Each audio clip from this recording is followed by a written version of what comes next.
Olá! Além da guerra, o nosso mundo está ameaçado por outro grande perigo que põe em risco a vida na Terra, especialmente a das gerações futuras. Aumenta a insegurança alimentar, desafia o acesso aos meios de subsistência e pressiona os serviços de educação e saúde. Eu estou falando das mudanças climáticas, a crise do nosso tempo. E ninguém melhor para conversar sobre o assunto do que um dos principais estudiosos dos impactos nas cidades causados pelo tempo, o cientista do clima, Dr. Maurício Lamano. Olá Maurício, seja muito bem-vindo ao nosso programa. Eu confesso que eu sou muito interessada nesse tema tão urgente que é a mudança climática. Desde que eu ouvi o assunto pela primeira vez com o então candidato à presidência dos Estados Unidos, Al Gore, que na época foi taxado de doido por muita gente, eu tenho acompanhado o assunto porque eu sei que ele afeta diretamente a nossa vida e também daqueles que a gente convive. Boa tarde, Maurício. Boa tarde, obrigado, é um prazer estar aqui com vocês. Maurício, para a gente começar, eu gostaria que você explicasse em poucas palavras o que é o fenômeno da mudança climática. Ok. A mudança climática, ela é um fenômeno que acontece naturalmente na história da Terra. No entanto, ela acontece numa velocidade, numa escala de tempo muito lenta, que não é essa escala de tempo humana, é a escala de tempo geológica. No entanto, as atividades humanas, desde o período da Revolução Industrial, com mais expressão significativa, as atividades humanas têm contribuído para a maior emissão de gases de efeito estufa, que são gases, por exemplo, CO2, N2O, CH4, que é o metano. Essa emissão desses gases tem alterado a composição da atmosfera e tem promovido alterações em padrões climáticos que demorariam, às vezes, milhares ou milhões de anos para acontecer, elas estão acontecendo em séculos ou em décadas, né? Considerando que desde 1850 nós temos alguns recordes de emissão, né, de dióxido de carbono na atmosfera por atividades humanas. Ou seja, a mudança climática ela é um evento natural. No entanto, ela tem sido intensificada pelas ações humanas. O que é para acontecer numa escala de tempo geológico está acontecendo numa escala de tempo humana. Você falou em atividade humana. Quais são as atividades humanas que mais prejudicam o meio ambiente e quais são os países mais afetados com ela, com as mudanças climáticas? Claro, existem diversas atividades, né, e essas atividades variam de país para país. Existem dois grandes blocos que nós consideramos assim na ciência política ambiental de uma forma geral, que são os países do norte global e os países do sul global. Não obrigatoriamente os países do sul global ou do norte global precisam estar, mas significa que a maior parte dos países do norte global estão no hemisfério norte naturalmente.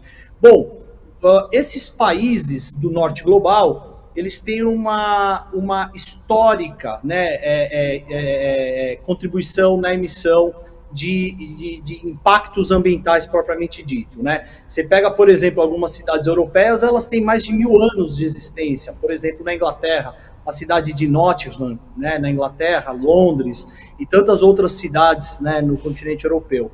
Aqui no Brasil, nós temos, por exemplo, a história de urbanização da cidade de São Paulo, né, ela data aí de 200 anos para cá, desde que, por exemplo, as fazendas, a Avenida Paulista, há 150 anos atrás, 200 anos atrás, era uma avenida de fazendas de café, por exemplo, né?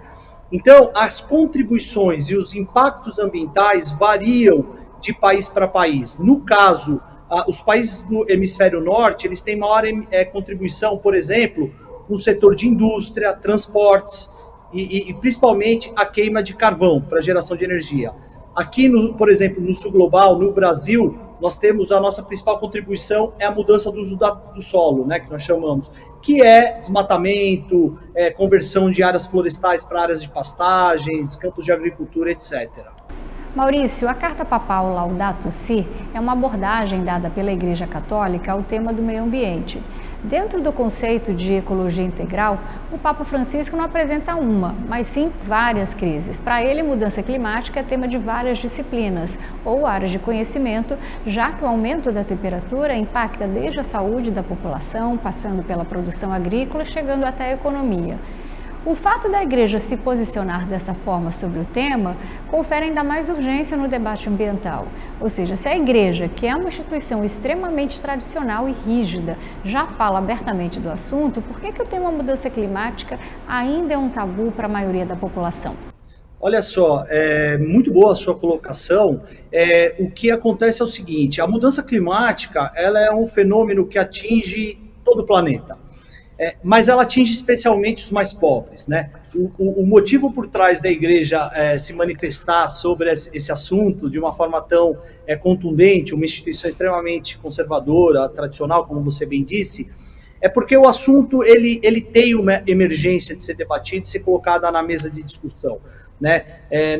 Por exemplo, nós vamos pegar aqui uma cidade como as capitais de estado brasileiras ou qualquer outra média e grande cidade do planeta, né? Onde tenha considerada a desigualdade social, socioeconômica, por exemplo. Você pega aqui a cidade de São Paulo, onde eu vivo, os lugares onde a população mais pobre vive são os lugares que são mais afetados pelos extremos climáticos. Por exemplo, grandes tempestades, fortes ondas de calor, eles acometem a saúde pública, principalmente de quem mora em bairros menos arborizados, de quem mora em lugares que sofrem enchentes periódicas, com essas maior intensidade de chuvas em curtos espaços de tempo. As pessoas mais pobres são aquelas que pagam mais caro essa conta.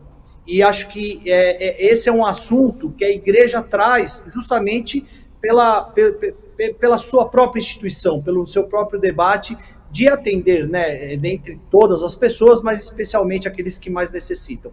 Agora, é uma questão, né, um debate que a comunidade acadêmica discute fervorosamente, é a questão da justiça climática. Centenas de artigos científicos mostram que as populações mais pobres são aquelas mais vulneráveis e são aquelas que são mais atingidas por esses eventos climáticos extremos. Hoje em dia, tem que se discutir mais fervorosamente, por exemplo, e não só no âmbito da Igreja Católica, mas no âmbito diplomático, de uma forma geral, a questão dos refugiados climáticos. Os modelos do IPCC, que é o painel intergovernamental para as mudanças climáticas, ele prediz alguns cenários climáticos para as próximas décadas que alguns países, principalmente esses países ilhéus, que são extremamente vulneráveis à mudança do nível do mar, essas pessoas vão se realocar para algum outro lugar, para outros territórios, e há de se discutir quais serão os mecanismos de entrada, de saída, essas relações geopolíticas elas vão ser transformadas, e isso ainda não está no debate como deveria estar. Então, saindo um pouco também, talvez, da Igreja Católica, mas trazendo um pouco mais do debate, essa questão geopolítica, né, essas questões diplomáticas, elas devem ser um pouco mais debatidas nesse momento. Maurício, a crise climática vem se manifestando de diversas formas em todo o planeta, também afetado o clima no Brasil. Você mesmo acabou de citar alguns exemplos, né? A região sul foi mitigada com chuva provocada por ciclones extratropicais, o restante do país atravessando ondas de calor extremo, com temperaturas recorde, a Amazônia vivendo sua seca mais prolongada e, mesmo assim, ainda uma descrença por grande parte da sociedade sobre o fenômeno das mudanças climáticas. Por que é tão difícil fazer as pessoas acreditarem que isso já é uma realidade e presente no nosso dia a dia? Olha só, na verdade, existe uma complexidade no assunto que ela não é tão colocada, né, como ela no senso comum, como ela é debatida na comunidade científica.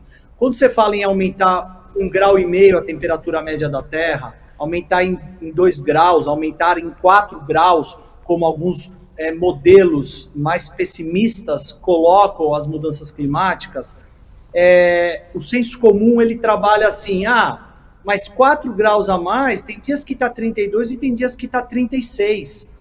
Tudo bem, a gente vai continuar sobrevivendo, a gente vai continuar, né, trabalhando, vivendo as nossas rotinas normalmente. No entanto, esse 1,5 grau, esses 2 graus ou 4 graus que sejam nos modelos mais pessimistas, eles são na média global. E quando a gente trabalha 1,5 grau a mais na média global, nós estamos falando de alteração de padrões e processos climáticos que interferem diretamente, por exemplo, em padrões ecológicos, que interferem, por exemplo, em padrões socioeconômicos. Você pegar, por exemplo, algumas commodities, algumas produções agrícolas, elas estão... O modelo do próprio IPCC mostrou que muitas espécies, por exemplo, estão migrando mais para os polos e para as regiões mais altas. Algumas regiões de produção de café no estado de Minas Gerais, elas já não produzem tanto em altitudes menores e certamente elas terão que migrar para regiões mais elevadas, para que elas continuem mantendo a alta produtividade. Ou seja, o senso comum entende que 1,5 grau, 3 graus, 4 graus, na variação diária é uma coisa, mas na média global, ela altera padrões e processos de circulação atmosférica que altera, assim, a ocorrência de extremos climáticos, gerando, então, como você bem disse, essas ondas de calor e todas essas questões que a gente vê que acomete aí as diversas nações, né? Maurício, se nós pegarmos apenas os impactos dos extremos climáticos, a gente percebe que as mudanças climáticas, elas impactam a sociedade de diversas formas. Por exemplo, um ciclone, ele varre comunidades de pescadores, um incêndio florestal deixa o céu vermelho de brasas e preto de fumaça, uma seca devasta safras e faz subir o preço dos grãos. O que todos esses extremos meteorológicos têm em comum não é só a queima de combustíveis fósseis que é potencializada. Eles também atingem homens e mulheres de maneira inteiramente desproporcionais. Então eu pergunto, de que forma as mudanças climáticas impactam na organização da sociedade, na economia e até mesmo nas relações internacionais e como é que a gente pode perceber isso aqui no Brasil?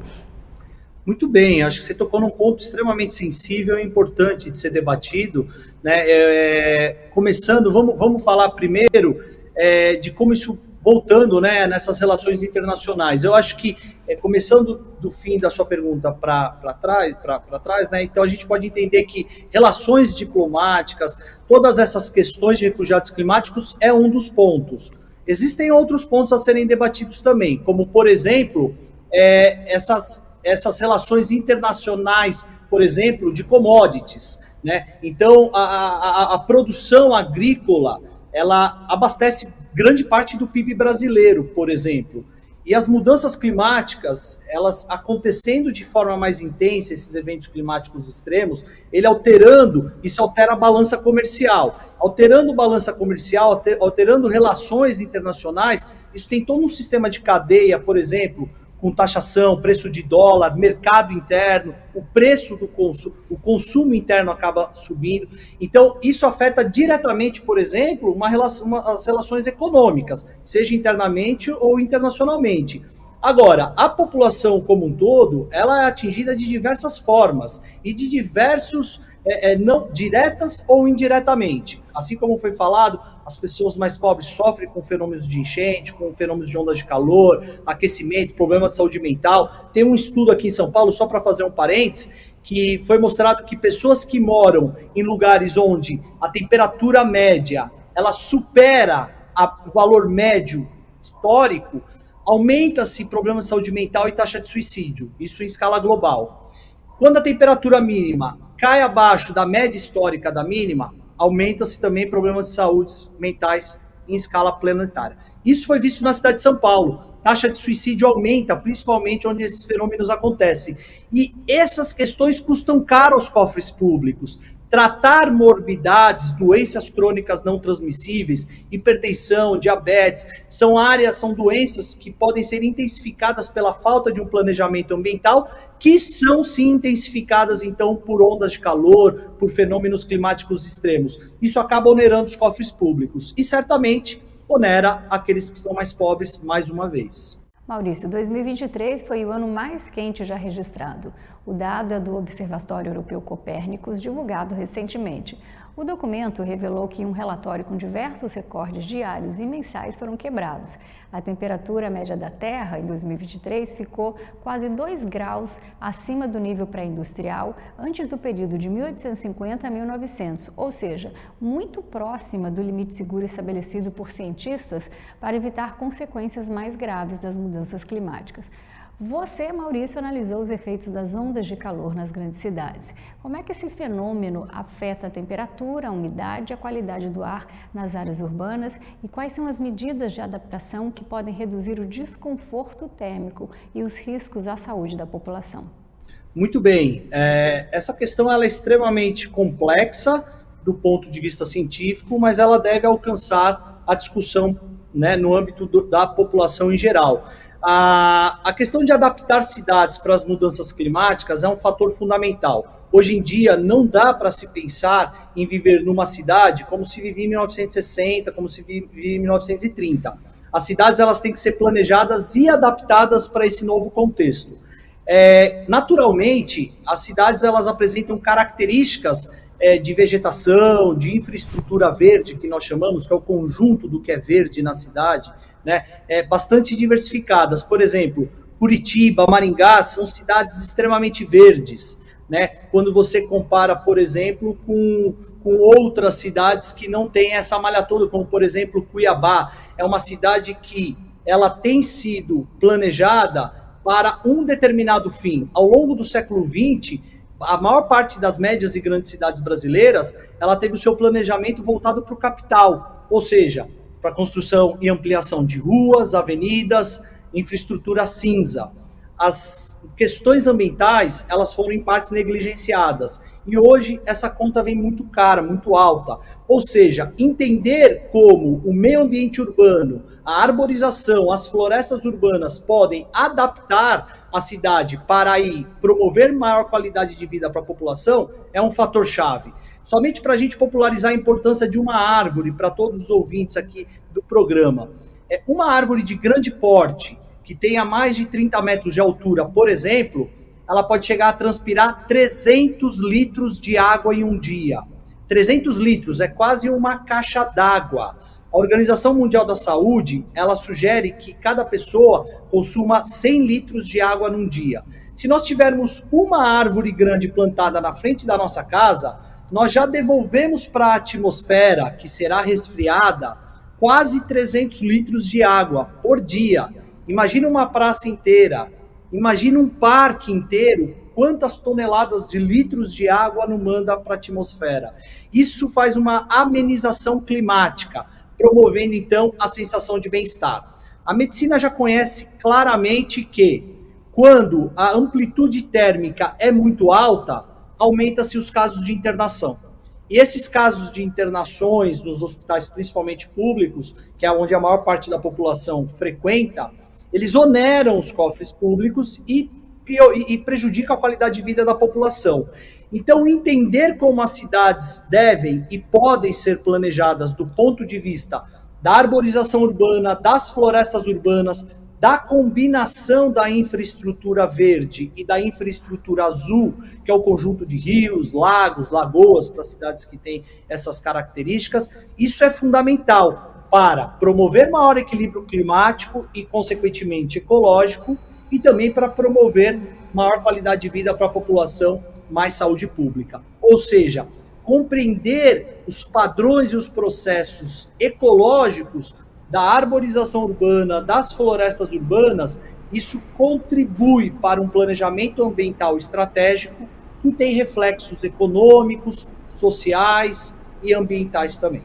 Então, essa compreensão, projetos dessa natureza, são projetos de adaptação, por exemplo, às mudanças climáticas, são fundamentais em cidades, principalmente aquelas que sofrem, né, que têm sofrido com esses efeitos de onda de calor, né, principalmente cidades do centro-oeste, cidades que têm menores níveis de precipitação pluviométrica, né? Claro que as cidades também do bioma Mata Atlântica devem se organizar e se planejar, né? São outros problemas, vamos até discutir isso. Por exemplo, na Mata Atlântica nós temos as cidades, a topografia da Mata Atlântica, a formação geológica, né, a geomorfologia desses terrenos são ondulados. E a população mais pobre normalmente constrói casas em lugares com menor valor imobiliário, ou seja, elas ocupam esses territórios. Com isso, os eventos de precipitação extrema, eles deixam o solo menos firme, menos seguro para essas construções e, consequentemente, essas casas sofrem maiores riscos, né? Isso é um pouco diferente de algumas adaptações que tem que ser pensadas, né, também no Centro-Oeste. Então, cada parte do país, cada região tem suas peculiaridades, tem suas particularidades urbanas, ambientais, sociais e econômicas. E elas devem ser pensadas todas conjuntamente de forma sistêmica. Maurício, você citou agora o impacto das mudanças climáticas na saúde pública do Brasil. Então, quais são as principais doenças e os agravos que estão relacionados às alterações do clima nas cidades? E como é que você avalia a capacidade do sistema de saúde para prevenir e tratar essas doenças, uma vez que, né, com elas, os hospitais acabam ficando muito mais cheios e onerando os cofres públicos? Muito bem. Olha só, nós temos um dado que somente no ano de 2018, o Serviço Público de Saúde, ele gastou 3,5 bilhões somente para tratamento de doenças crônicas, né, as DCNTs. Essas que, como eu bem disse há pouco, hipertensão, diabetes, né, obesidade, são problemas que podem ser evitados com o planejamento ambiental estratégico, ou seja, organizando o território, planejando a cidade, a partir dos espaços verdes urbanos, a partir da infraestrutura verde, como eu bem disse, você consegue desonerar os cofres públicos nesse sentido, né? Atualmente eu tenho feito uma pesquisa, eu queria aproveitar para falar dela, uma pesquisa junto com os colegas da Universidade Federal de Alagoas. Nós analisamos por ressonância magnética nuclear, com pequenas amostras de lágrima, saliva ou urina, nós conseguimos, por meio de inteligência artificial, identificar mais de 50 mil compostos presentes, né, como subprodutos do metabolismo dessas pessoas. E com isso nós conseguimos predizer, em até uma década, o potencial dessas pessoas terem essas doenças crônicas que hoje oneram muito os cofres públicos e elas são prejudicadas por terem pior qualidade de vida. Então, existem ferramentas, a ciência hoje, ela dispõe de ferramentas para fazer esse tipo de avaliação e esse tipo de investigação na população. Olha só, sabendo um território onde é um território muito cinza, com fortes ilhas de calor, altas temperaturas médias do ar, futuramente a gente consegue diagnosticar, pelo menos ter uma ideia de que futuramente essas pessoas poderão, né, ter alta incidência de doenças crônicas não transmissíveis, né, como as que eu disse aqui, por exemplo. O poder público pode chegar nesses territórios, planejar, reorganizar e promover, assim, um meio ambiente qualificado, proporcionando qualidade de vida para a população e desonerando os cofres públicos lá na frente. Isso é uma ferramenta de planejamento, é uma ferramenta de adaptação para os futuros cenários que virão, é um planejamento para promover a qualidade de vida e a saúde pública. Ou seja, nós temos ferramentas, existem os caminhos, agora precisa ter a força pública, a força da gestão pública, a vontade da gestão pública em dar as mãos para a academia para fazer esses projetos acontecerem.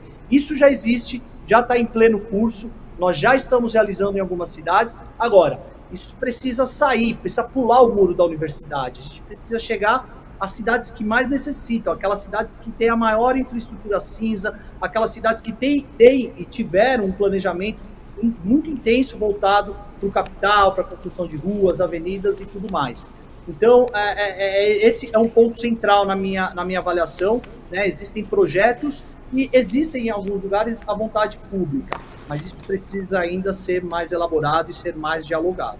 A academia tem que entrar mais na gestão pública e a gestão pública tem que abrir mais as portas para que a academia possa entrar também. Maurício, você também tem bastante experiência em políticas públicas ambientais para os municípios. Quais são os principais desafios e oportunidades para a implementação de ações de adaptação e mitigação nas cidades brasileiras? Né, você acabou de citar esse exemplo, né, esse estudo que você está fazendo com a AI. E quais são as práticas e os exemplos de sucesso que você pode citar para a gente? Muito bem. Olha só, a gente tem existem duas questões que eu gostaria de chamar a atenção, que são bem distintas. Uma coisa é uma cidade, um município, ter um plano, por exemplo, um plano municipal de arborização, um plano municipal da Mata Atlântica. Outra coisa é ele ter um bom plano e uma boa implementação do plano. Aqui, por exemplo, no estado de São Paulo, nós temos um programa que se chama Programa Município Verde e Azul. As cidades, elas pontuam conforme elas apresentam os planos. Plano de resíduos sólidos, plano municipal de recursos hídricos, plano municipal da Mata Atlântica, para quem está no bioma, plano municipal de arborização, e com isso ela tem um ranking, né? E a cidade passa a ter alguns benefícios, né, no âmbito da tributação estadual, enfim, algumas questões maiores. O que acontece é, qualquer compilado de informações pode ser apresentado na Câmara de Vereadores, pode ser votado e pode se tornar um plano municipal.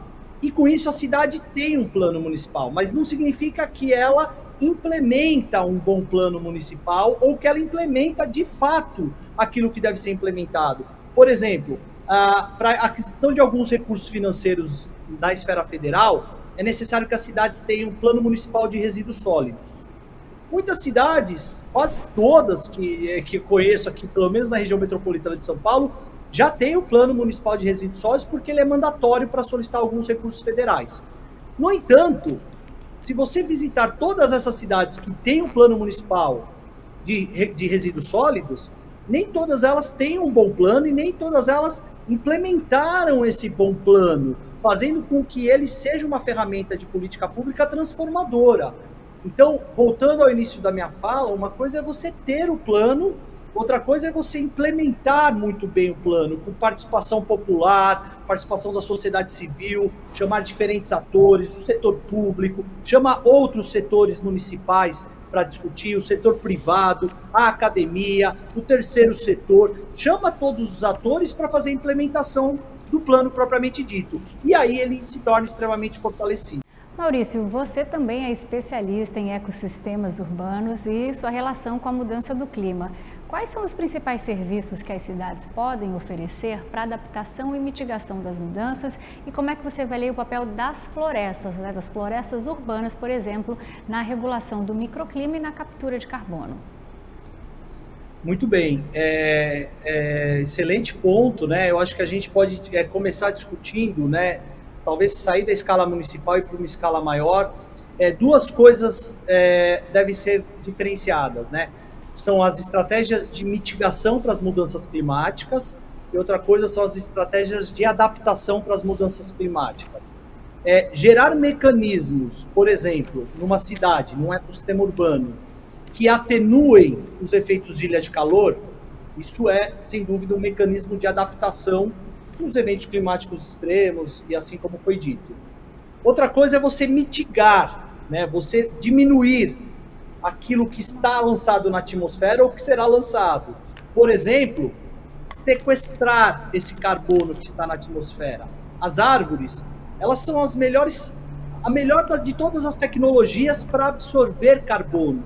Elas têm um conjunto de processos que acontecem nela que se chama fotossíntese, que ela tira esse CO2 do ar. O dióxido de carbono, ou seja, o CO2, é o principal gás, né, que intensifica o efeito estufa, ou seja, que intensifica esses processos de aquecimento global. Bom, as árvores, a vegetação, as algas, de uma forma geral, as formas de vida vegetal, elas fazem fotossíntese e elas absorvem, elas têm um potencial esponja excelente. Se nós pensarmos nas áreas urbanas como mitigadora, eu acho importante pensar nisso.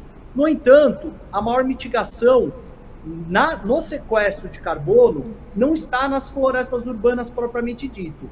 Está, por exemplo, nos grandes maciços florestais, nos grandes contínuos florestais, na diminuição de conversão de área de floresta em pastagem. Ou seja, diminuir desmatamento, ampliar áreas que foram desmatadas, reflorestar, restaurar ecossistemas são as principais estratégias de mitigação. Claro, criar tecnologias que também possam não emitir essa grande quantidade de carbono para a atmosfera. Por exemplo, no setor de mobilidade urbana, isso sim, né? Aí você está falando de algumas estratégias que diminuem a emissão. Por exemplo, em processos industriais, em processos energéticos, matriz energética que se usa, né? Então essas matrizes, por exemplo, eólica e tantas outras consideradas aí matrizes limpas, né? São matrizes então de energia renovável. Essas aí então elas têm um potencial de diminuir a emissão. Isso são estratégias de mitigação.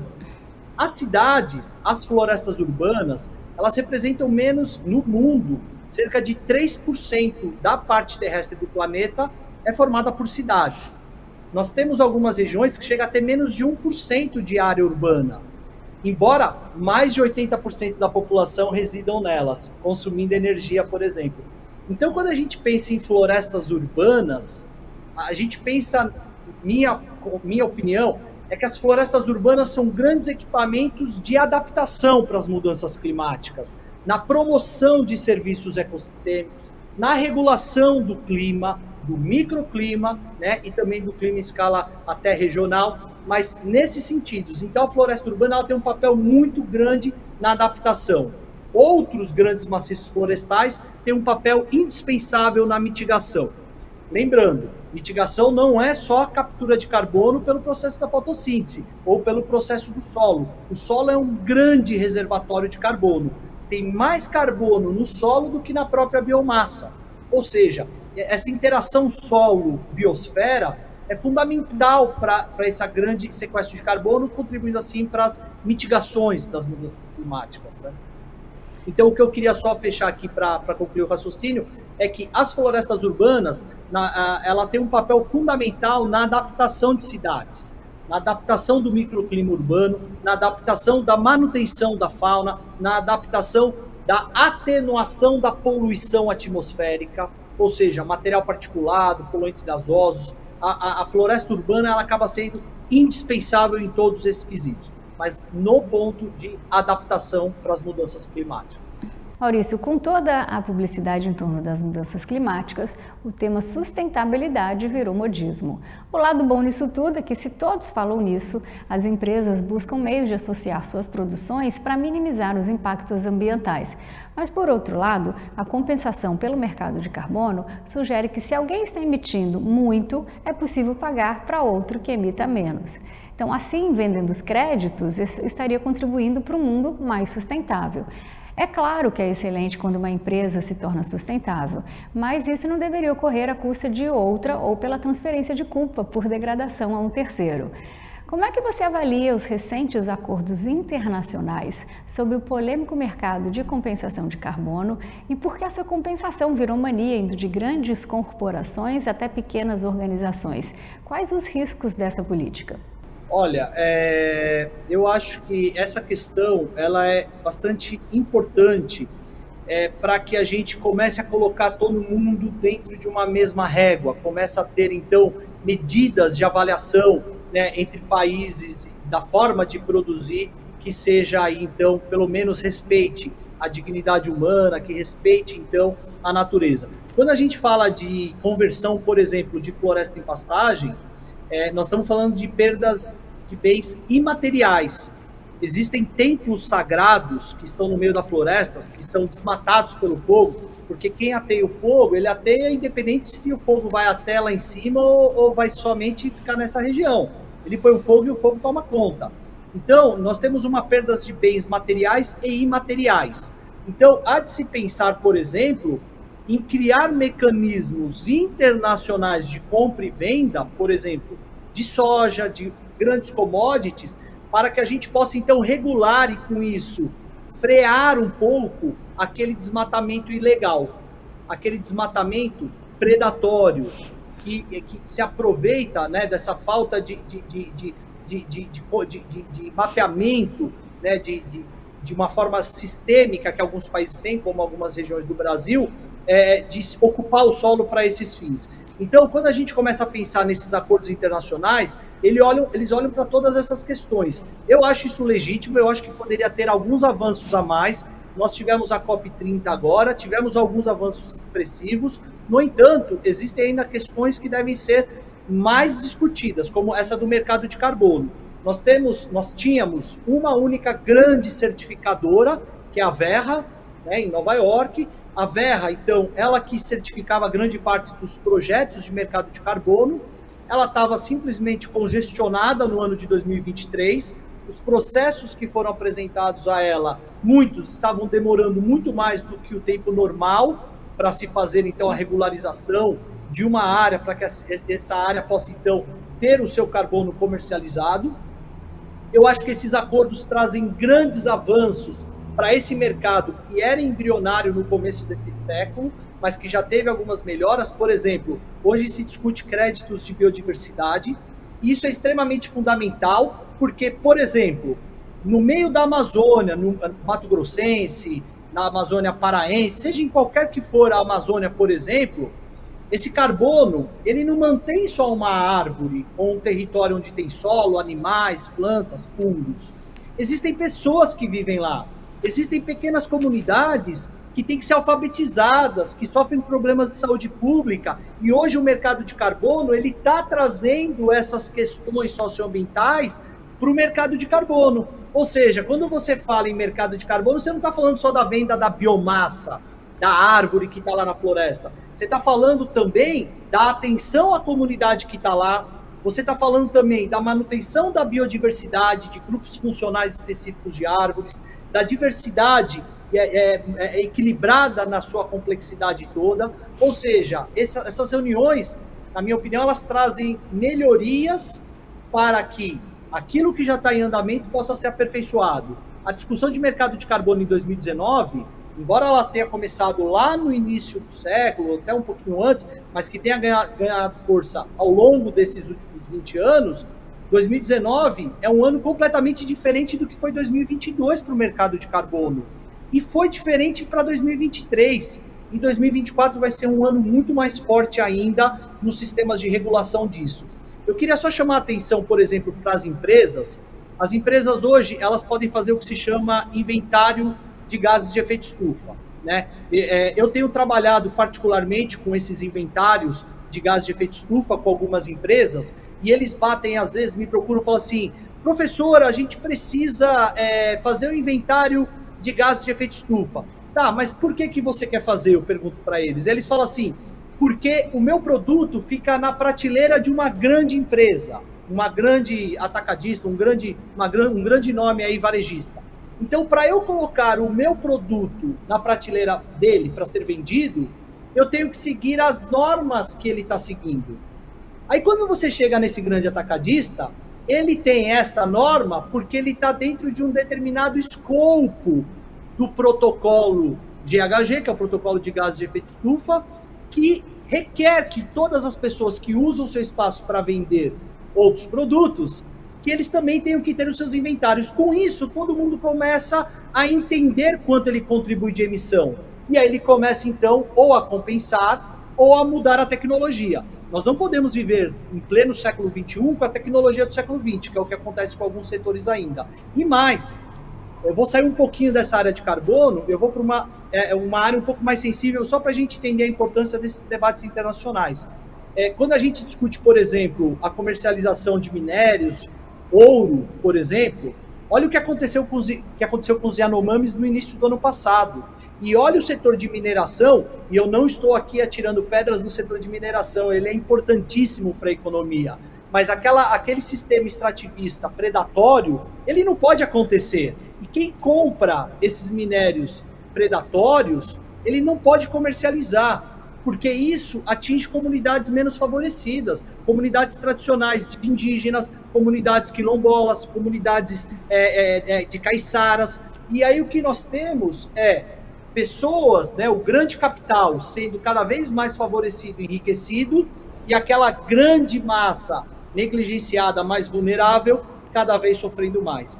Então, o que aconteceu com os Yanomamis, com aquela contaminação toda lá na região norte do país, e com tudo aquilo que foi deflagrado, que nós acompanhamos no país todo no início de 2023, aquilo não pode acontecer. Quem comercializa aqueles minérios extraídos daquela forma predatória, ele não pode sair do primeiro cliente dele. Isso não pode entrar numa cadeia internacional. E da mesma forma, por exemplo, a soja, as commodities que são produzidas em áreas com desmatamento ilegal. esse produto ele não pode ter legibilidade para ser comercializado. Por quê? Porque para ele ser comercializado, ele afetou outros setores da sociedade aqui, que são aqueles que historicamente são os mais prejudicados, que historicamente são os mais vulneráveis. Maurício, a nossa democracia ela sofre um processo de degradação muito avançado. Nós passamos por uma fragilização do processo democrático, não apenas aqui no Brasil, mas na maioria dos países. O Congresso brasileiro ele debateu recentemente a implementação da tese do marco temporal, mesmo após decisão contrária do STF, bem como um novo projeto de lei 2159 de 21, que afrouxa o licenciamento ambiental. Aqui em Mato Grosso, por exemplo, acabou de ser liberada a prática da mineração em áreas de reserva ambiental. Maurício, por que o mundo da política está tão dissociado da ciência em temas que geram impacto no clima? Olha, isso é extremamente importante ser debatido. Eu acho que assim nós tivemos nós temos historicamente, né, duas classes, a classe política e a classe acadêmica, né, a universidade, a pesquisa, a ciência de uma forma geral. É necessário que sejam criados mais pontes entre esses entes. Nós temos diversos exemplos de sucesso, como por exemplo, vou dar alguns exemplos daqui do estado de São Paulo, a cidade de Guarujá, por exemplo, nos últimos 4, 5, 6 anos, ela trouxe as universidades para dentro da gestão pública. A cidade do Guarujá saiu de um ranking, por exemplo, no litoral paulista, litoral sul paulista, ela saiu de um ranking lá de trás do programa Município Verde Azul e hoje está lá na frente junto com a cidade de Santos, na região metropolitana, que é a grande cidade de toda a região. Ou seja, nós temos diversos, a cidade de São Paulo é outro exemplo, que traz também a academia para dentro da gestão pública, para trabalhar em consultoria, para dar opinião, para participar em projetos. Isso é fundamental. Criar pontes entre a academia e a gestão pública é fundamental. Agora, eu também tenho que olhar para o outro lado. A academia, por sua vez, tem que se mostrar um pouco mais aberta, tem que se mostrar um pouco abaixo do salto que muitas vezes ela usa. É importante, estou falando assim não de uma forma generalizada, mas é importante que haja um equilíbrio entre a busca da classe política e da academia para que a gente possa trazer os benefícios para a sociedade. Existem centenas de artigos científicos falando sobre diversos assuntos que são debatidos, que são colocados na ponta do debate, na Câmara de Vereadores, no Congresso Nacional. Esses assuntos a ciência já conhece de trás para frente, mas eles ainda são debatidos porque não há uma aproximação, um diálogo deles propriamente dito. Eu acho que existem várias frentes, existem várias ideologias. Eu não me sentiria muito à vontade para falar de uma ou de outra, né? Até por uma situação assim apartidária que eu gostaria de tomar nessa entrevista, mas eu entendo que as ideologias políticas elas se tornaram míopes para a situação propriamente dita. Existe hoje situações absolutamente claras e evidentes, o marco legal é uma situação evidente, né, de se repensar, né, de se rediscutir essas questões todas, visando muitas vezes os mais negligenciados, os indígenas, enfim, os povos, né, originários que muitas vezes são negligenciados. Há de se pensar numa relação histórica também sobre todas essas questões, que muitas vezes a ideologia deixa então os tomadores de decisão míopes, ou às vezes até mente cegos para essas questões. E com isso nós temos uma ideologia, um debate ideológico no campo político mais forte do que no campo socioambiental propriamente dito. Então eu acho que uma dose de ciência dentro da política faria uma grande transformação no atual cenário que nós vivemos. Maurício, todo mundo sabe da importância da Amazônia, da bacia fluvial do Congo, dos grandes lençóis freáticos e glaciares. Como pensar nesses locais como bem comum sem destituir a soberania dos países? Aliás, qual a responsabilidade dos países que detêm essas áreas fundamentais para a equalização do clima, já que a preservação das áreas passa pela manutenção da soberania? Eu pergunto isso porque todos nós vivemos no mesmo planeta e o clima não tem fronteiras. Então, num primeiro momento, impedir que a floresta amazônica seja destruída, por exemplo, serviria para todos em termos de diminuição das emissões de carbono e também do impacto no clima global. Então, como colaborar com outros países sem lhes tirar a soberania, uma vez que qualquer ação tem que ser liderada pelo país onde o ambiente deve ser preservado? Muito bem, excelente ponto para a gente debater, para a gente conversar. Eu acho que isso deve ser também debatido de forma mais fervorosa. A gente deve levar isso para a fronteira aí da academia. Por exemplo, a Amazônia, ela é responsável por mais de 33% da produtividade primária bruta do planeta. Dizem, né, que ela é o pulmão do mundo, mas isso há uma controvérsia científica, né? As algas, de uma forma geral, elas formam o grande pulmão do mundo. Mas, claro, no ambiente terrestre, a Amazônia pode ser considerada, assim, popularmente, né, como o pulmão do mundo. Veja, a importância dela, por exemplo, para os ciclos hidrológicos, para os padrões climáticos, não somente de outras regiões do país, como aqui no Sudeste, tem um papel fundamental, mas também com outras células atmosféricas, aquelas que vão para o Atlântico Norte.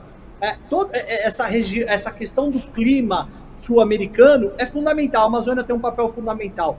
O processo de arenização, desertificação dela, traria implicações severas, por exemplo, para o Uruguai, Paraguai e outros países sul-americanos também. O que deve ser entendido, né, na minha opinião, é que todos esses grandes sistemas que você citou na sua pergunta, eles devem ser interpretados como sistemas de grande contribuição para a manutenção de clima, de processos regionais, globais. Eu acho que essas discussões, quando a gente fala, por exemplo, em mercado de carbono, nós estamos trazendo mecanismos para que o mundo inteiro contribua, para que o mundo inteiro permita a soberania nacional, para que o mundo inteiro gere condições daqueles ecossistemas financeiramente, economicamente vulneráveis, possam permanecer e ter uma bioeconomia, ter uma economia verde acontecendo na Amazônia propriamente dito, e com isso se sustentar dentro dessa soberania que você muito bem mencionou, mas que é contribuída de forma internacional. Esses instrumentos, por exemplo, que nem o mercado de carbono, ele é um instrumento fundamental. Os créditos de biodiversidade, que vão ser mais discutidos nesse ano de 2024, certamente, são mecanismos internacionais fundamentais para que se preserve, então, a soberania nacional.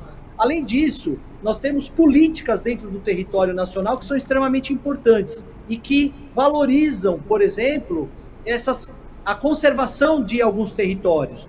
Por exemplo, a Política Nacional de Pagamento por Serviços Ambientais. Ela foi sancionada em 2021, é uma política nacional fundamental, onde aquele produtor, aquele dono de terra, ele não precisa transformar aquela terra, desmatar aquilo para fazer uma produção agrícola, aquelas nascentes que estão no território dele, ele pode permanecer com aquilo de forma natural. E simplesmente por manter aquilo de forma natural, ele recebe por isso. Então esse pagamento pelos serviços ambientais que o terreno dele, que o território dele promove, isso é valorizado e ele é ressarcido.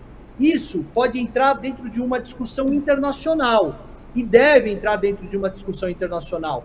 Perceba que nós não estamos nem falando de uma questão de soberania, nós estamos falando de uma questão fundiária, territorial. O dono da terra, ele continua sendo dono da terra, mas aquele território dele gera serviços para os vizinhos adjacentes imediatos e também contribui para os serviços globais.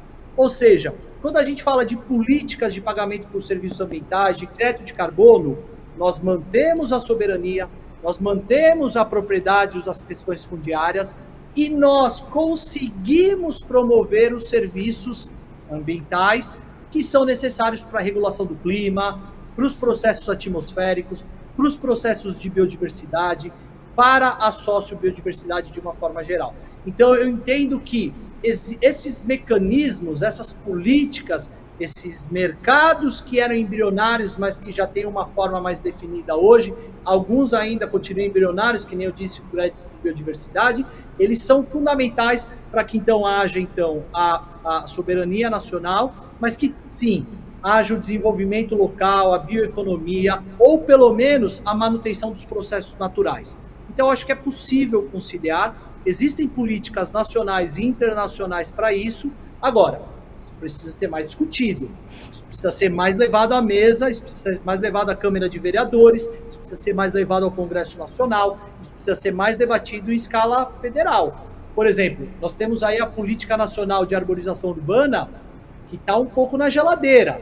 Ela foi escrita, idealizada por pessoas do mais alto gabarito, pessoas com experiências na gestão pública, experiências na universidade, experiência nos centros de pesquisas brasileiros, mas é uma política nacional que está caminhando, mas poderia estar indo mais rápido. Assim, da mesma forma, nós temos outras políticas, e essas outras políticas, então, elas podem, na minha opinião, devem, né, ser mais debatidas, para que esses aspectos fundiários, essas soberanias, possam ser, então, plenamente debatidas, não haja aquele negacionismo, aquelas contradições absurdas que muitas vezes acontecem, e que sim, a Amazônia, parte dela está no nosso território, mas ela também tem que ser fortalecida porque ela promove um serviço global. Então ela pode sim ser favorecida por um mercado internacional também, né? É uma opinião. Doutor Maurício, você está organizando 2 coletâneas sobre arborização urbana e popularização da ciência, com apoio de agências como a ONU, o ICLEI, Sociedade Brasileira de Arborização Urbana e Sociedade de Ecologia do Brasil. Qual é o objetivo e a importância dessas publicações e como elas podem contribuir para conscientizar a sociedade em relação às mudanças climáticas? Perfeito, excelente. Eu estou organizando essa coletânea junto com 2 colegas, o professor Fernando Periotto e Alessandro Zabotto. Nós estamos organizando com o auxílio da Sociedade Brasileira de Arborização Urbana. O ex-presidente Sérgio Chaves foi uma pessoa fundamental em toda essa idealização. Essa coletânea, ela vai trazer, na verdade, elementos, requisitos para que a gestão pública, aqueles que estão lá na ponta, possam ter um material não escrito pela academia, difícil de entender, com aquelas terminologias, não. Um material simples, que usa e abusa de gráficos, infográficos, tabelas simplificadas, para que a gestão pública, os 5.568 municípios brasileiros, possam fazer uma gestão ambiental adequada, possam elaborar os seus planos de arborização de forma adequada. Nós trazemos a Coletânea Brasileira de Arborização Urbana, ela está dividida em um livro para a região norte, outro para Nordeste, Centro-Oeste, Sudeste e Sul. Cada uma dessas regiões tem uma flora específica. Algumas espécies, que por exemplo são da Amazônia, elas não se dão bem na Caatinga, ou aqui em São Paulo, ou lá no Pampas. Existe uma questão geográfica que cada espécie deve estar no seu range de distribuição. E por isso nós fizemos um livro para cada região do país. Esse livro ele vai estar dividido em 3 partes. A primeira parte dele traz um conhecimento geral sobre a arborização e os serviços ecossistêmicos, a arborização e a poluição atmosférica, a arborização e o manejo adequado para as ruas e calçadas, um aspecto muito amplo do que é a arborização urbana. A parte 2, ela é importantíssima. Ela vai trazer uma lista aberta de espécies para cada região do país. Ou seja, aquela cidade daí do Mato Grosso que tem poucos recursos humanos na Secretaria de Meio Ambiente, ela vai ter acesso a um material que ela vai saber quais são as espécies adequadas para serem plantadas em calçadas, em ruas que tem intenso tráfego veicular e emissão de material particulado. Ela vai saber qual é o tipo de flor, qual é a cor da flor, qual é o tipo de fruto. É fruto grande, amassa o carro se cair no capô? Quando é que ela frutifica? Quando é que ela floresce? A flor dela pode gerar uma calçada escorregadia? Todas essas informações vêm na parte 2. E a parte 3 é justamente uma parte de políticas públicas, perspectivas futuras da arborização urbana. Essa coletânea ela foi redigida por mais de 500 autores de universidades públicas, particulares, profissionais das secretarias de meio ambiente, Embrapa, enfim, nós temos aí mais de 100 instituições nacionais e também algumas internacionais que compõem essa coletânea. Então, os grandes nomes da arborização urbana pertencem a essa coletânea, né, e ajudaram a construí-la. Eu, Fernando e o Alessandro somos apenas os organizadores. Eu faço questão de passar o crédito para todos esses autores, que eles são os grandes, né, contribuidores de conhecimento, e esse material vai ser disponibilizado para toda a população, para todas as secretarias, para que eles tenham acesso àquela informação fundamental para se elaborar um bom plano de arborização, por exemplo. Outra coletânea é um livro para popularização da ciência. Ora, nós estamos atendendo a academia e a gestão pública, mas como é que eu vou atender aquela senhora que trabalha no metrô, onde eu pego o transporte público todos os dias, o zelador do prédio, as pessoas, né, de uma forma geral? Então, nós elaboramos uma coletânea, Eu, o Meio Ambiente e Você, que é uma coletânea que já foi publicado o primeiro livro, em parceria com a FAO, com o PNUMA, as agências da ONU, a Sociedade Brasileira de Arborização Urbana, como eu bem disse, na presença do ex-presidente Sérgio Chaves, da atual presidente, a professora a Ana Lícia, e também todos os seus autores. Esse livro para popularização da ciência é um livro que ele tem uma história com 2, 3 parágrafos, escrito de forma muito simples, com bastante imagens, gráficos, para que pessoas até mesmo semi-alfabetizadas possam ter acesso àquilo que o verde urbano é importante. Por exemplo, o berçário das árvores. A gente fala sobre os viveiros e a importância dos viveiros municipais.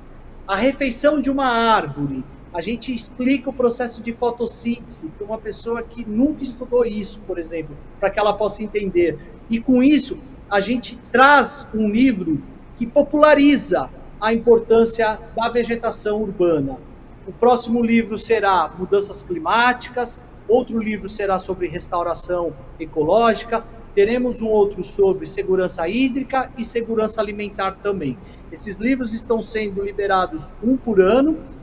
O Verde Urbano, esse livro de popularização da ciência, agora ele foi traduzido para 3 línguas oficiais, francês, inglês e espanhol, e vai ser distribuído em todas as agências da FAO e do PNUMA em todo o mundo, para que o mundo inteiro tenha acesso a esse tipo de informação, né? Informação de fácil leitura, informação que muitas vezes não são trabalhadas no senso comum. Então, o que a gente quer é que a população se aproprie desse conhecimento científico de uma forma mais digerível, mais palatável. Maurício, talvez pela dimensão do país, o Brasil acaba sendo muito vulnerável às mudanças climáticas, ou seja, precisa urgentemente se adaptar a essa nova realidade. E o cenário atual ainda é agravado pelo El Niño, né, que é o aquecimento periódico das águas do Pacífico, que causa alterações na dinâmica climática da região. Inclusive, climatologistas, eles alertam que o fenômeno deste ano deve ser ainda mais intenso do que os anteriores e as mudanças climáticas também são a causa disso. É nítida a vagarosidade com que as discussões sobre o tema avançam no âmbito da geopolítica.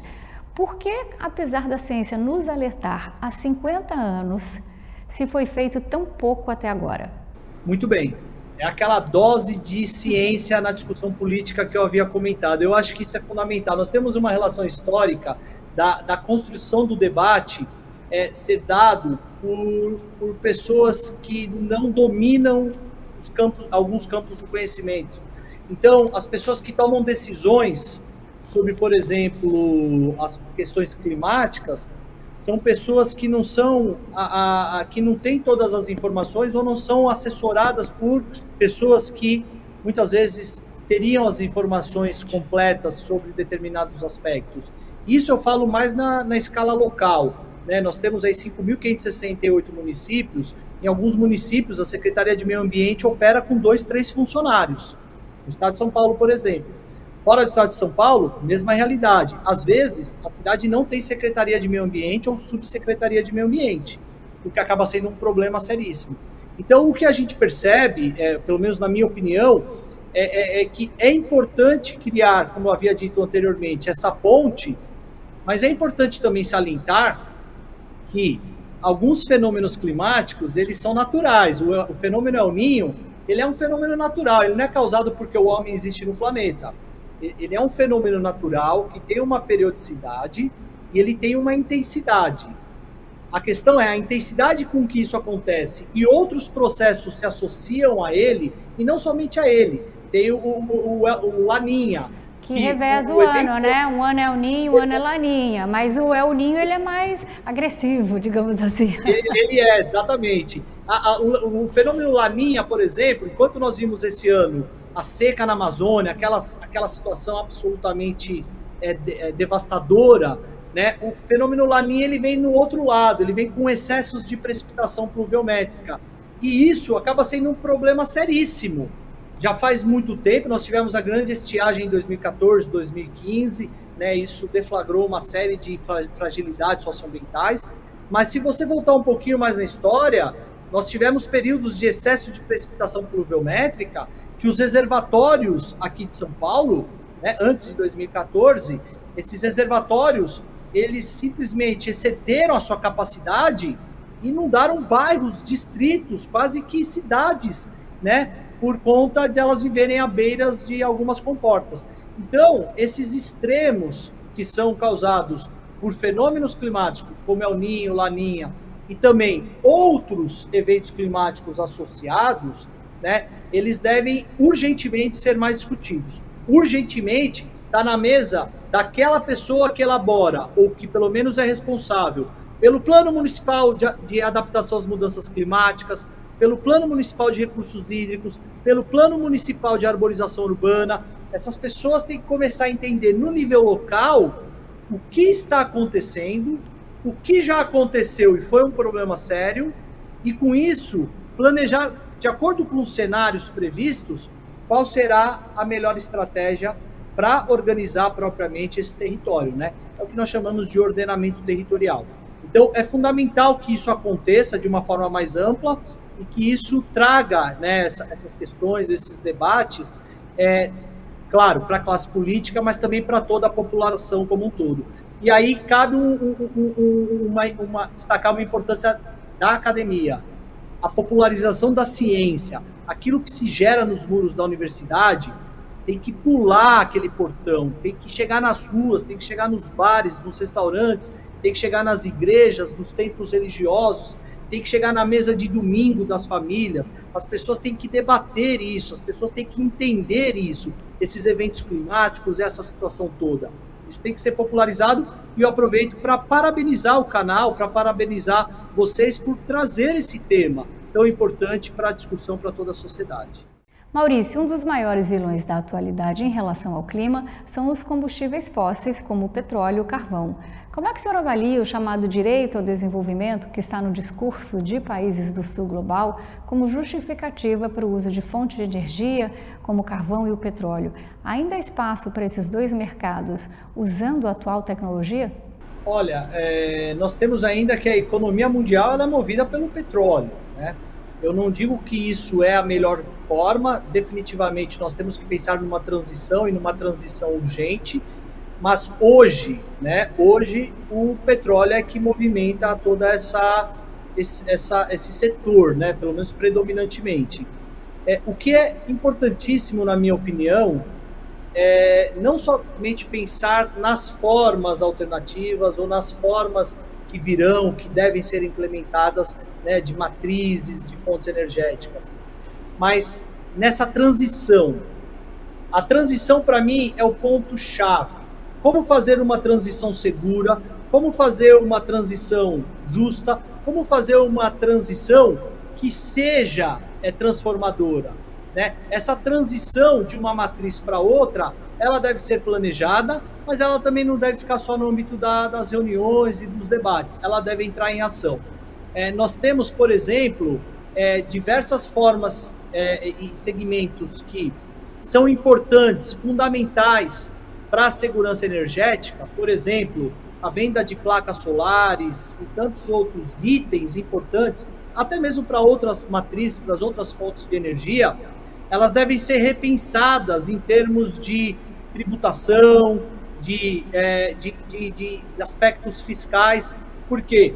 quanto mais difícil for para a população implementar esses meios de transição, esses meios que ela começa nesses próximos anos a trazer isso para o seu quintal, para o seu telhado, para a sua instalação, para a sua chácara, que seja para a sua escola, para a sua empresa. Essas empresas que têm benefícios por isso, que participam de programas motivados por discussões internacionais a partir disso, essas empresas, elas têm que ser cada vez mais incentivadas a fazer isso, por uma questão econômica, e não só por uma questão ideológica. Eu não posso somente colocar, ou querer colocar uma placa solar na minha casa, por uma questão ideológica, se a questão econômica não me permite fazer isso. É a discussão, por exemplo, que alguns anos atrás tinha-se bastante, de madeira certificada.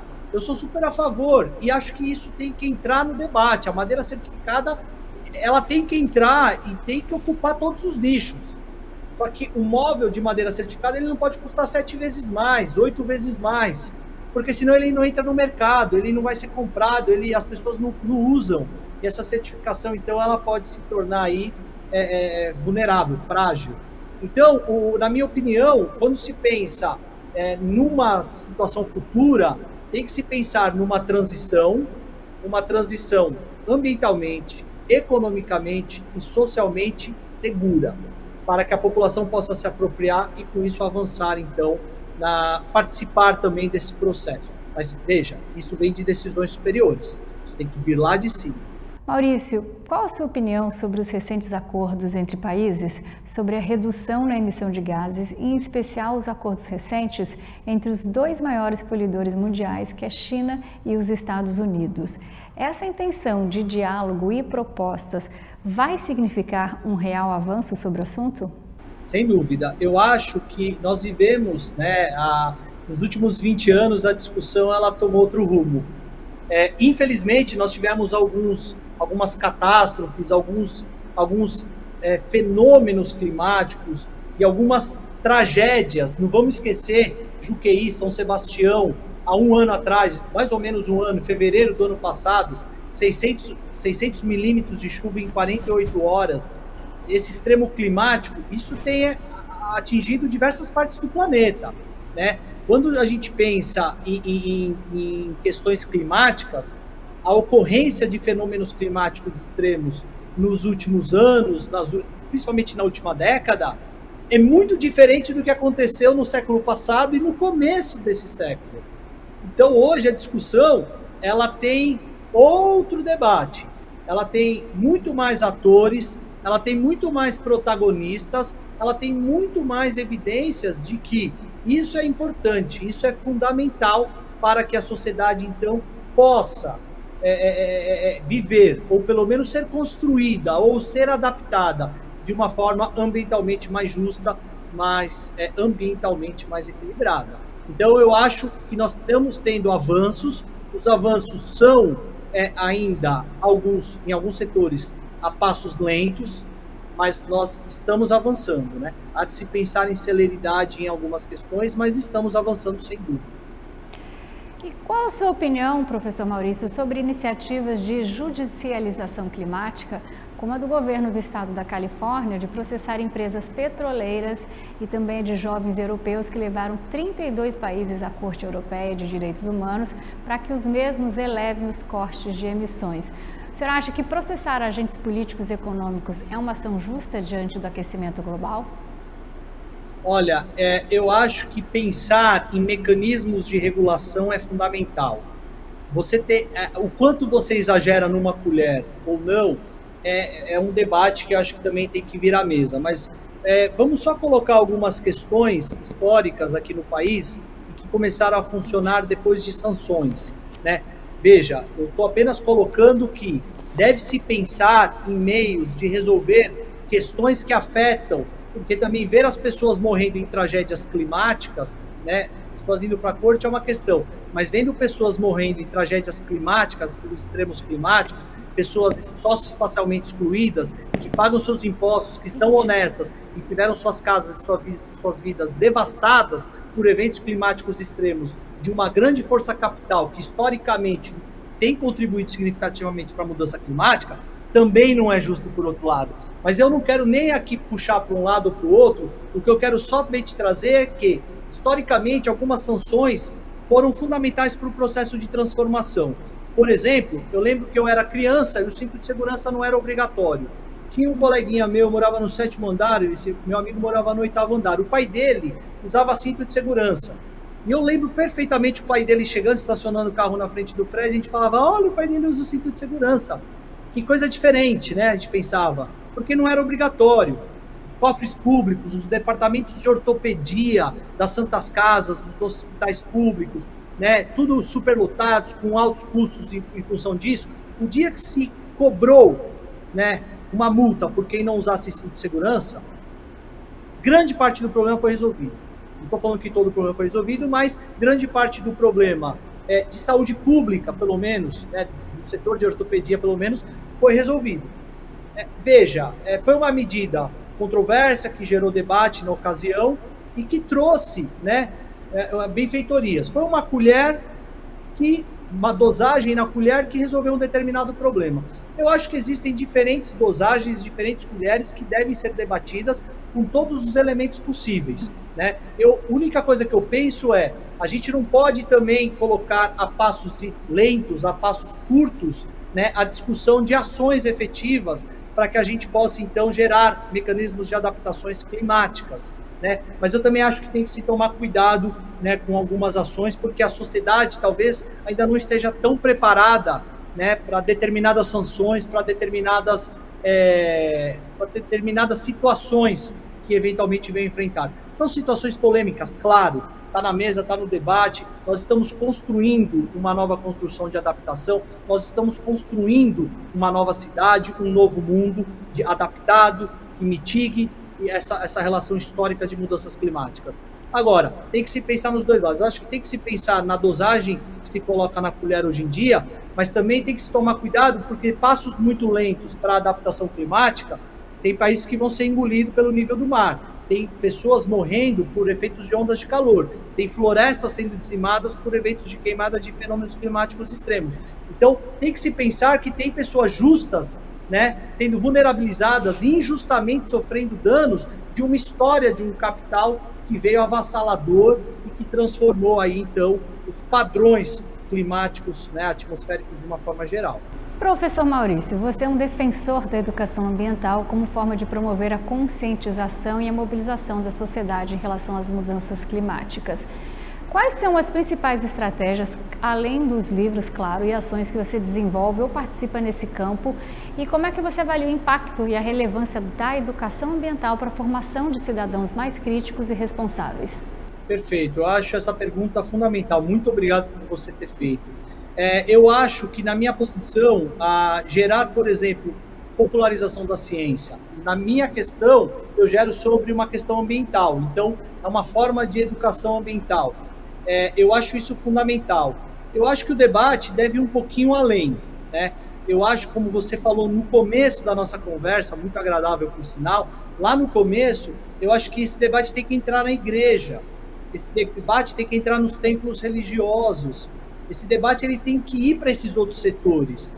Na reunião de final de ano, a empresa vai fazer a festa, vai fazer aquela palestra todo mundo junto. Essa pauta ambiental ela tem que entrar no debate. Quando se fala em educação ambiental, não é só coleta seletiva de lixo, que malemar funciona em alguns lugares. Nós estamos falando de uma transformação, por exemplo, de uma digitalização, mas não de uma digitalização que vai favorecer o dono da empresa com a economia de papel, mas de uma digitalização que vai favorecer processos, que vai facilitar a diminuição do consumo de uma forma mais ampla, e que isso entre nos templos religiosos, que isso entre nas empresas, que isso entre nos departamentos dos setores públicos e, claro, nos livros também. Tem um grande educador ambiental, um professor, eu sou um grande fã dele, professor Marcos Sorrentino, professor lá da Universidade de São Paulo. Ele trabalhou na gestão Marina Silva, ele fez assim projetos incríveis, né? E ele vai muito além, por exemplo, do panfleto e dessas informações mais triviais, que são importantes, mas não se limita a isso, né? Quando a gente fala, a gente tem que tomar cuidado para não vitimizar né, não culpar a vítima, perdão. Porque muitas vezes a gente fala, você tem que escovar os dentes com a torneira fechada, você tem que apagar a luz. Tudo isso é verdade, concordo plenamente. Tem mesmo que economizar água na hora de escovar os dentes, tem mesmo que apagar a luz. Mas e as grandes empresas que extraem água dos aquíferos? E aquelas empresas que contaminam os poços, né, de água subterrânea, os poços e as águas subterrâneas? E esses grandes exploradores que muitas vezes não têm esses grandes consumidores de água que muitas vezes não têm toda essa atenção ou tecnologia que já poderia ter para economizar água. Então, tem que se tomar cuidado para não culpar a vítima, né, nessas estratégias de educação ambiental. A população está na ponta. A população, ela tem que ser informada, ela tem que ser notificada, ela não pode ser inicialmente culpada. Ela tem que ser, de uma forma muito mais ampla, ser educada para essa questão ambiental. Saber a importância de uma árvore, entender a importância de uma praça, entender a importância de um rio, de uma mata ciliar. Quer dizer, não é só porque é proibido, é entender o porquê é proibido. E para isso o poder público também passa a ter um papel fundamental. Mas eu acho que essa responsabilidade cai na conta principalmente das universidades, né, quando em parceria também nos seus projetos de extensão com a gestão pública e o setor privado, naturalmente. Professor, pegando o que o senhor disse, não há a menor dúvida de que informar a população sobre os riscos atuais e potenciais das mudanças climáticas é tão importante quanto de produzir ciência que embasa essas conclusões. A população está suficientemente informada sobre os riscos do aquecimento global e de que forma cientistas, professores, como o senhor, podem utilizar momentos como esse, de calor extremo ou de chuva, para conscientizar as pessoas? Perfeito. Eu acho que a população ela está um pouco mais informada do que alguns anos e até mesmo década atrás. Eu acho que hoje, nós tivemos um legado da pandemia. A pandemia não foi definitivamente uma situação boa, né, para todo o planeta, mas ela trouxe um legado muito interessante na minha visão. Ela trouxe a ciência no centro do jornal, dos telejornais, do jornal de papel, dos canais de internet. Ela trouxe o cientista para dar a palavra. Ela trouxe o cientista ao lado do político. E ela trouxe o cientista para criticar também o sistema político daquele campo de conhecimento que ela atua. Isso é fundamental, isso é uma questão absolutamente democrática. Eu acho isso extremamente importante e saudável. Eu acho que nós estamos, como eu disse há pouco, aprendendo. Nós estamos numa transformação, esse processo ele é dinâmico, ele pode ser mais intensificado. Eu acho que sim, existem ações, eu acho que a extensão universitária ela é fundamental. Eu acho que as universidades, né, o MEC de uma forma geral, a CAPES, que é quem regula os programas de pós-graduação, eles têm feito algumas ações importantíssimas do meu ponto de vista. São tiros extremamente certeiros. Tem que se pensar a melhor forma, claro, sempre. Mas eles têm feito com que as universidades sejam obrigadas a fazer extensão universitária. E a extensão é justamente isso, levar o conhecimento para a sociedade, via gestão pública, via setor privado, seja onde for. Seja universidade pública, seja universidade privada. Ou seja, a extensão universitária, para mim, é o principal caminho de sair com a informação da universidade e alcançar a sociedade. Acho que é um longo trabalho pela frente. Mas olha só, eu vou trazer um pequeno exemplo. Durante a pandemia, eu estava dando aula de ecologia e crescimento populacional, né? E a curva, né, de aumento de casos epidemiológicos é uma curva exponencial. É uma curva muito usada em ecologia de populações. Quando uma população qualquer, de mosquito, girafa, de uma planta, seja lá do que for, quando ela está isolada num lugar, sem doença, sem parasita, sem predador, sem competidor, ela tem um crescimento exponencial. E explicar isso para os meus alunos a partir de uma situação da pandemia que estávamos vivendo, com isso em notícia, foi muito fácil. Ou seja, a informação científica, ela deve ser trazida para esses grandes meios de comunicação e ela deve ser divulgada. Trazer a ciência para esse meio é uma forma também de contribuir. Mas, claro, mais uma vez eu vou falar, eu acho que o MEC, esses órgãos do governo federal, MEC, CAPES, eles estão acertando quando eles colocam que a carga de extensão deve ser maior na universidade. Isso é um desafio, porque historicamente na academia a extensão era uma das partes que não era mais atuante em muitas universidades. Hoje ela tem um papel muito maior. Então eu acho que isso está sendo uma questão assim muito acertada desses órgãos do governo federal, estão acertando, né? E aqui cabe até parabenizar algumas agências, como a própria CAPES, que traz isso para os programas de pós-graduação. Então acho que sim, tem que entrar no centro do debate, a universidade tem que participar, por meio principalmente da extensão universitária. Professor Maurício, eu quero agradecer a sua participação, muito obrigada pela conversa e por esclarecer tantos assuntos, né, tão relevantes aqui para toda a população. Eu que agradeço, foi um prazer assim, enorme estar com vocês, espero ter esclarecido e estou à disposição para qualquer dúvida futura de qualquer pessoa que assistiu o programa ou de vocês mesmos. Obrigada, professor, até mais. E a você que nos acompanhou, obrigada pela companhia. Continue ligado na programação aqui da TBO, a TV que você se vê.